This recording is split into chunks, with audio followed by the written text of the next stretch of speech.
Hi, I'm Lewis from Lilly, and in this video, I'll be going over how to fill out the application form for the Proactive Care Fund. Overall, collecting the information and filling out the application can be completed by one person in an afternoon, or even faster if multiple people will be working on it. One major point to remember is that the majority of the information needed is things you'll likely have needed to gather for other applications you may have completed, like for the Accelerating Reform Fund or Digitising Social Care Fund.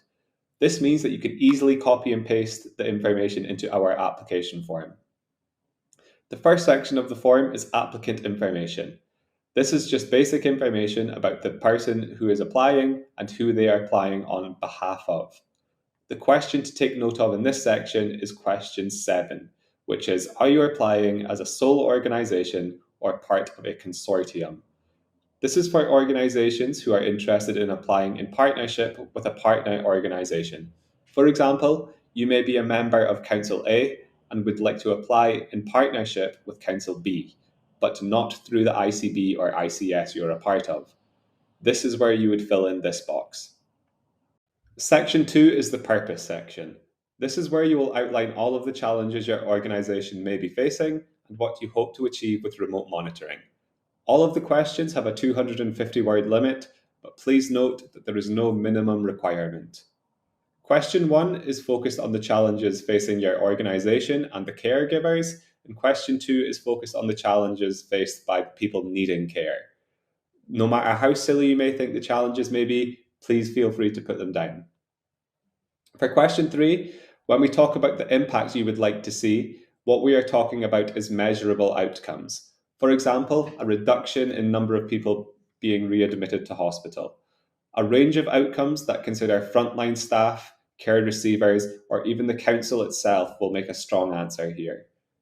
For question 4, we are looking to understand your current understanding of remote monitoring. This will not have an impact on your application, so if you don't know a lot, that is perfectly okay.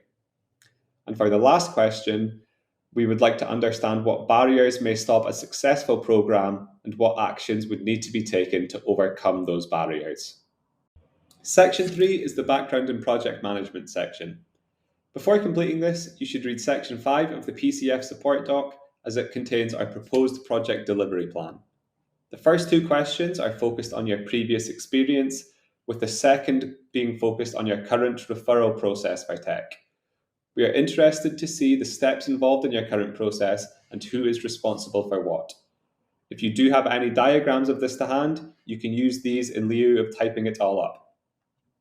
The next questions are focused on our proposed delivery approach. Question 1 is a yes or no, and if you do put no, we would expect an alternative to be suggested. For the next question, we are looking to see what challenges you envision, if any, of this suggested approach, and if you can see any benefits to this way of working. The next question is looking to see if you have any suggestions to improve our suggested approach. This question is completely optional and will not impact your scoring whatsoever. For the next 4 questions, we are looking for names and details for the executive sponsor, the project sponsor, and 2 Lilly champions. A Lilly champion is someone who has an interest in technology and who will help drive the progress of the program and manage project uptake on your side. Finally, the last question of this section is where you will identify which pathways you would like to deploy.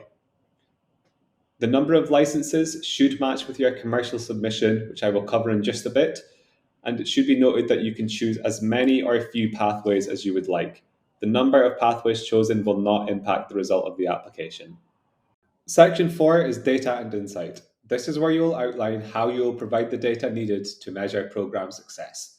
You will need to have reviewed Appendix Figure 1 before you attempt to complete this section. Question 1 just asks you to confirm whether you have reviewed the template in Appendix Figure 1 and are able to provide the data needed. The next question is so we understand the role of the person who will be sourcing this information, and while the last question is for us to understand your process for gathering this data. Again, you can use a diagram in lieu of writing out your answer. Section 5 is security and information governance. As the name suggests, we are looking for details on your security, data, and governance. It is recommended you read Schedule 7 of Appendix Figure 2 before attempting to complete this section. The questions to take note of here are questions 2 and questions 5. For question 2, we are looking for answers that are clear in what information is required so that we can begin the process of looking that out for you. For question 5, we are just looking for confirmation that you have a suitable consent process for tech in place. This is something that we will look to explore in greater detail with successful applicants. Section 6 is where you will complete the commercial side of your application. This needs to be completed in Appendix Figure 4, which is included in your pack. The first tab of the spreadsheet shows you the commercial model for the PCF and shows you the license groups which we have made available. You will be able to see 3 examples of submissions, so you can see how much matched funding you will receive for each. The second tab showcases examples of savings that you would see in each license group across a number of use cases. These numbers are based on data received from our partner organizations and previous applicants. And finally, the third tab, this is where you will enter your information, with these 2 boxes here being the ones that you need to change. Once you've completed this section, you will want to take note of the numbers in the yellow and orange cells, as you may need them for other parts of your application. The final section of the application form is procurement process. This is where you'll provide details on your procurement sign-off process, the timelines, the barriers, etc., etc.